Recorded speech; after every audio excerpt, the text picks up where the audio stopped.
What up guys, D0pe is back again with a new episode. Today we have a topic about yours truly Trae the truth. So last night, Trae almost arrested for D0pe's LA airport after co-finance a search with D0pe.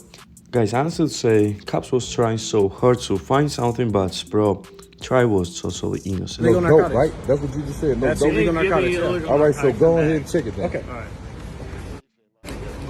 Hey, tell y'all go get to the thing, bro, before she leave. Make sure y'all close that right back up, man. Nah, because I'm offended. I just got done doing the concert on tour. You gonna talk to me about dope? I ain't never did drugs in my life. I rap. But are you around people who smoke marijuana? Bro, I don't know. I just go do my rap. I don't. So I don't know. I'm not saying that. I'm saying I did and a whole it's legal festival. to do that. I don't know what and they it's do. legal with to that. do that in Los Angeles. Yeah, I'm asking you if I'm you're telling you, around I don't. people. Guys, honestly say, this is straight harassment by the police, man.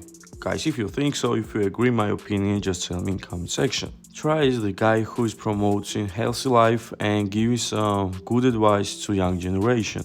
This is true facts, period. So guys, what you think about this case, please tell me in comment section. It was all, don't forget to like the video, subscribe YTV, get the notification bells, and visit hiphoptv.com. Thanks for watching, peace. Mr. X to the Z exhibit, Y2B, just keep it going, peace.